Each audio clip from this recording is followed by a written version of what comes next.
Hi there! Welcome to our channel.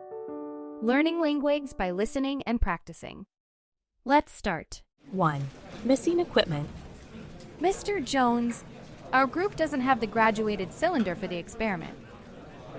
Let me check the shelves. Did you look in the designated bin?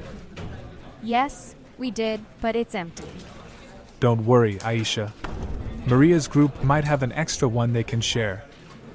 Sure, here you go. We might just use a beaker instead for our measurements. Thank you so much, Maria. We really appreciate it. 2.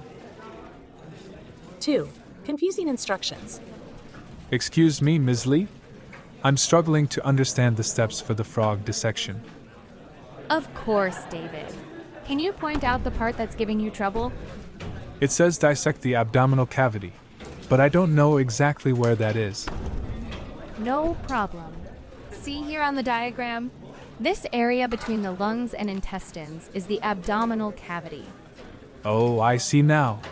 Thank you for explaining, Ms. Lee. 3. Unexpected results. Hey, why is our volcano not erupting like the others? I don't know. We mixed the baking soda and vinegar just like Mr. Brown said. Let me see. Did you use the white vinegar or the apple cider vinegar? We used the white vinegar, sir. That might be the reason. Apple cider vinegar reacts more with baking soda for a stronger eruption. 4. Group disagreement. I think we should add more salt to the water solution, not less. But the instructions say to start with a low concentration. But the experiment asks us to observe changes. How can we see anything if it's already diluted? Maybe we should discuss it with Mr. Williams before making any changes. 5. Broken equipment. Oh no! The microscope eyepiece fell and broke.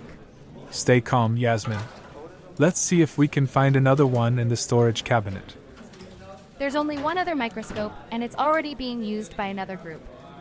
Don't worry, we can still observe the cells using the remaining microscope. Take turns viewing the specimen, and make sure to record your observations clearly.